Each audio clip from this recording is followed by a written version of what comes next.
Most drivers are in the habit of checking their blind spots, but did you know there are two major blind spots we didn't learn about in driver's ed? Research from the University of Minnesota shows blind spots in front of the car may be the cause of serious accidents. Here's David Schechter. 15-year-old Andrew Erickson is that student driver you get stuck behind when you're late for an appointment. But where he's headed is arguably more important than where you're going. What does it mean to get your driver's license? Freedom. Driver's ed class is basically how you remember it.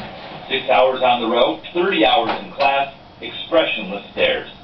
But at some driving schools, there is something new. A lesson you've never heard before. We all know that there's a blind spot over our shoulder that we have to check when we're doing lane changes, but there's also blind spots in the front of us. Why is it important to check this blind spot over here?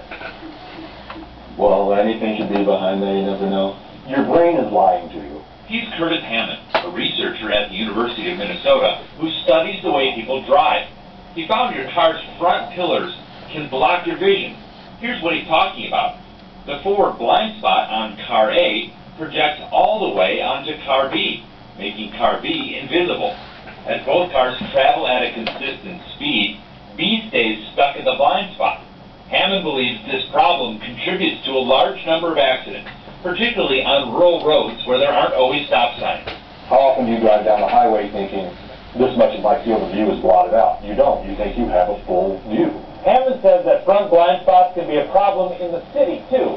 That's because pedestrians are tall and narrow and can easily be hidden inside a blind spot. So while you're busy looking at other cars, you might not realize you're about to hit somebody. So what do you do about it?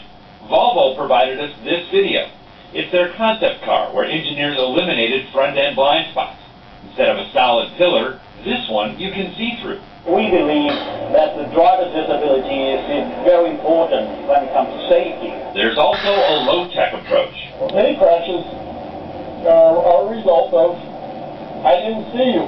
He's driving instructor Jim Sines, and he says the simple answer is just move your head. You need to move your head back so you can see the whole roadway, or you're going to have to move your head forward to be able to see the whole roadway. It's a lesson Sines teaches students like Andrew Erickson, not because he has to, but because he thinks it's important.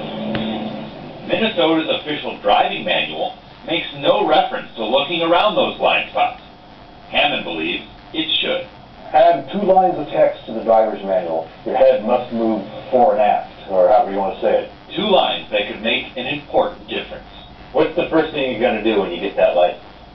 I'm probably going to go right off and pick up my friends and then go through drive-through. Of course. If the pillars cause blind spots, you might be wondering why they're even there. David says they, of course, support the roof.